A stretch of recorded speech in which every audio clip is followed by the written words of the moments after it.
I would like to take you in the year 2002. I was 22 years of age, and after 4 years of dedicated hard work, I was holding a CA degree in my hand, a job offer from a leading bank in India with a fat pay packet, and a dream role for any fresher. I should have felt happy, right? Absolutely not. On the contrary, I felt as if I was being dragged to work on day two itself. Why this company? Why this role? Why this function? Were just some of the questions which I asked myself in week one at work. The daily frustration started impacting my health and my sleep pattern. And I started taking leave during the probationary period. A time came when there were no more leaves available. So what do? I call it quits, without knowing what's going to happen next. New role, new company, same old feeling made me quit again. I tried different industry, different function, different job, different boss, even relocated to different cities. But it all ended in the same feeling of a round peg in a square hole. In a short span of 9 months, I changed about 6 jobs. By this time, my close friends and my family member had lost faith in me. But the funny part of this entire episode was that I honed my interviewing skills. My name is Anish, Baheti, and that's my story. My continued frustration led me relocate to Australia for further studies, hoping that the new environment might just open that magic door for me. Although I did some odd jobs here and there, like cleaning dishes, waiting tables, painting walls, and even collecting funds door to door for UNHCR, I knew that this was all part-time to cover my cost of living, so I didn't take that seriously.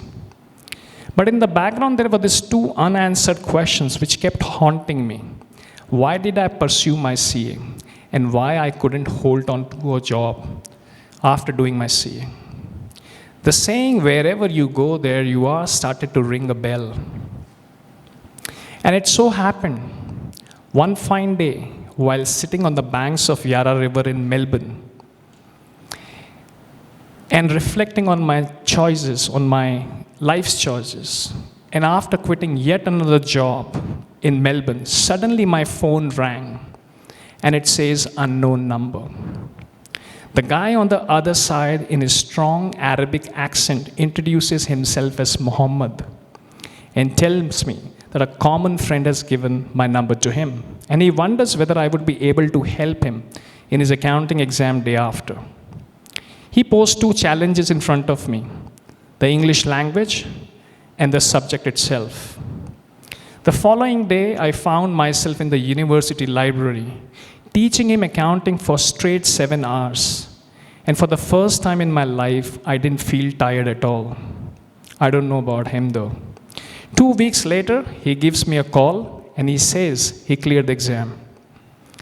Another incident closely linked to this one was helping someone from engineering background who got stuck with accounting as a core subject while doing her MBA degree. And with no accounting knowledge, it was a challenge for her. So I taught her in my own unique style, without giving her straight solution, dissolving the problems, and secretly building her confidence in just 2 sessions. Same results. She cleared the exam, and I felt super happy. She thanked me and very casually said to me that, Anish, you have got a knack to simplify and secretly inspire people. Suddenly the penny dropped, and I could see that golden door right in front of me. I realized my hidden gifts, absorbing like a sponge every single word those 2 individuals said to me. Fast forward few years, I started coaching and mentoring students, working professionals, and CEOs of multi-million-dollar companies with my own unique style.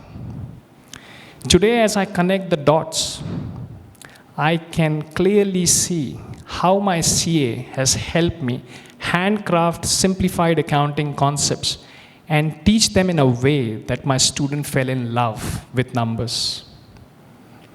My natural inclination to explore the unknown and interact with strangers from different backgrounds made me take several solo trips across 33 different countries. I fell in love with the concept of time rich more as compared to money rich and enjoyed my newfound freedom. And my liking to be in the nature made me took several solo bike trips across every corner of India. 10,000 kilometers in 50 days was the new normal for me. In one such solo bike trip, as I took a pit stop to soak in nature's beauty, and after a while when I stood up to take a picture, I was struck with something remarkable. In what looked like a green, brown, and blue landscape, a Himalayan butterfly, or at least I believe it was, stood out vividly as if bringing the entire frame come alive. A beautiful sign of graceful transformation, and that natural forces are watching over you as you transition through this phase called as life. And there I was, for the very first time, I understood the meaning of word change like never before. All that frustration, pain, and suffering was leading me to this understanding that instead of picking any drums and playing them to build somebody else's tune, I should pick those drums that resonates with my soul.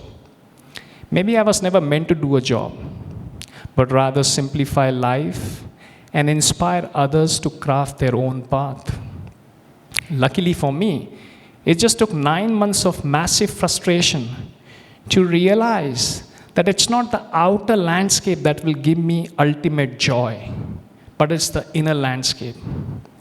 We spend so much time building our outer landscape with expensive cars, your beautiful homes, and flashy lifestyles, completely ignoring that your inner landscape needs attention too. When you lose connection with your inner landscape, that's when you feel and live ungrounded, disconnected, and frustrated. The simple act of going within and observing the vastness of your inner landscape will itself bring it come alive. Silence is the key. Stillness is the key. When you look at a tree and you witness its stillness, you become still yourself. Silence has its own noise. And listening to silence awakens stillness, which helps you make your inner landscape come alive.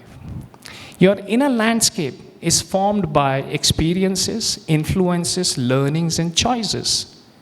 But how do you witness something that is so intangible? Well, you can't see the wind, but the movement of the leaves confirm its presence. Similarly, you can't see your inner landscape, but the movement of thoughts confirm its presence.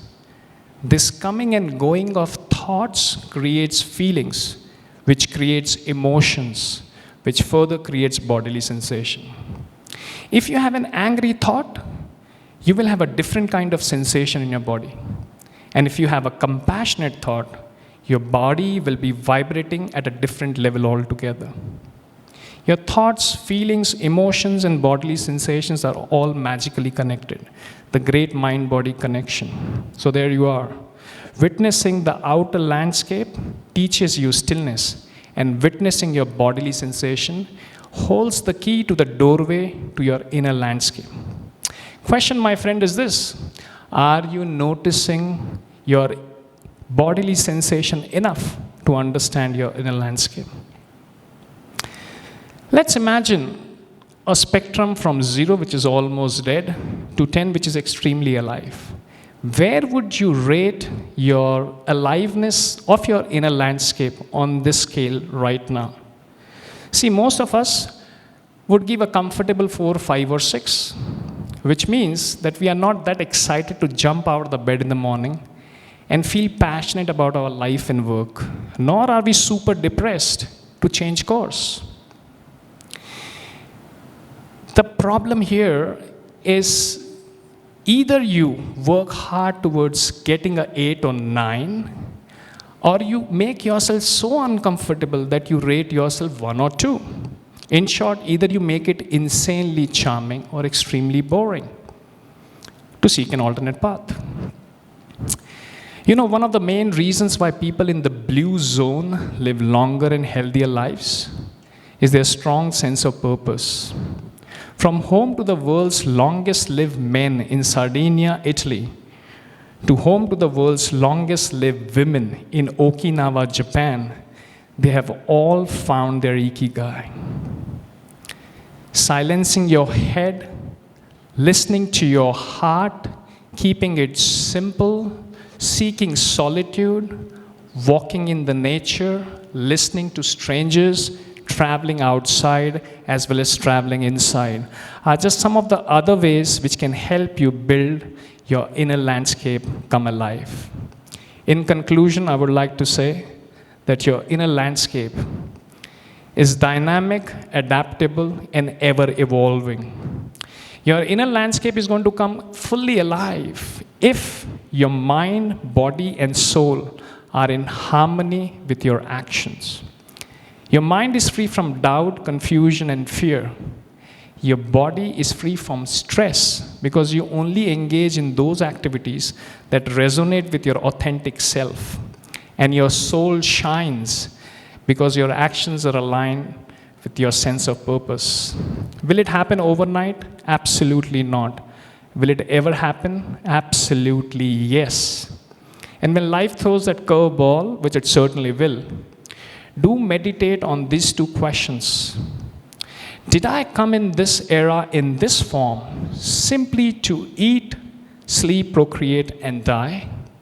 And am I living my life by default or by design? May you all follow your heart's beat to transform your inner landscape and bring it fully alive. Before changing the outside world, let's change our inner world. Thank you very much.